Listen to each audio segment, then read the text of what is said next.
Hi guys! For today's video ay samahan niyo naman ako ngayong araw na to at magluluto nga pala ako dito ng broccoli with saloyot. Ewan ko ba kung anong pangalan nito, baka spinach nga sa mga Arabo.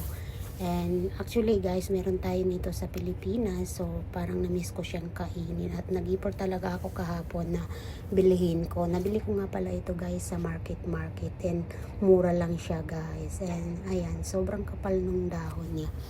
And then, alam nyo guys, yung pag kinuha ko lahat yung dahon, parang feel ko, iba na yung lasa niya pag linuto ko siya. Kasi, ewan, matanda ba yung tawag doon, yung gulay na, ewan ko ba, yung parang nasisira na. And fast forward nga tayo guys, nagluto na rin ako dito, nagsahing na rin ako para makakain na rin ako ng maaga.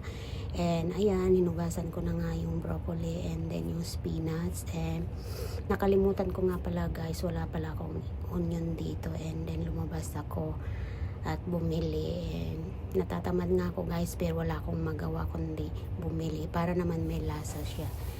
And then ayan, nandyan, papunta na nga ako sa baba. Ayan, so sobrang init nga pala guys dito sa Dubai. Ayan, naglalakad na nga si Inday at nakabili na rin siya ng pang recipe niya. And fast forward nga tayo guys, andito na nga ako sa bahay at magluluto na nga si Inday para makakain na siya. Kasi gutom na rin si Inday niyo kasi nagkape na rin lang din ako nung umaga. So that's for today's video. Maraming salamat.